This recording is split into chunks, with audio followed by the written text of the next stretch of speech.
30 miyembro ng Task Force Davao ang binigyang pagkilala ng lokal na pamahalaan ng Davao City kasunod ng paghuli ng mga ito sa founding leader ng Maute Group na si Kayamura Maute at 3 pa nitong kasamahan noong ika-6 ng Hunyo. Staff Sergeant Zaldi Kuatun, Philippine Army. Binigyan ng Certificate of Appreciation ang mga sundalo sa isinagawang flag ceremony sa Quezon Park sa Davao City kaninang umaga. Ano kasi sa tradisyon ng Armed Forces, every time po yung mga kasundaluhan natin at saka yung mga kapgo natin ay meron silang nagawa na maganda.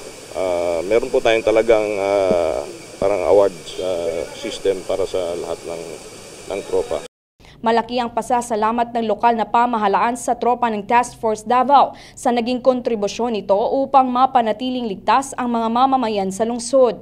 Matatandaang nahuli ang ama ng Maute Brothers matapos itong maharang sa checkpoint sa Sirawan, Turil, Davao City dahil sa kahina-hinalang kilos habang sinusuri ng mga militar. Samantala na ipamahagi na sa mga residente sa Marawi ang relief goods na mula sa lokal na pamahalaan ng Davao na nagkakahalaga ng 200,000 piso. We distributed, Mr. President, malongs and among others. Ayon kay Davao City Councilor Danilo Dayanghirang, nanatiling mataas ang moral ng mga sundalo sa Marawi sa kabila ng tumataas na bilang ng mga kasamahan nilang nasasawi sa kaguluhan. Samantala sa darating na June 29 ay magsasagawa ng Joint Sports Activity Philippine Councilors League bilang charity event para sa mga biktima ng Marawi Siege.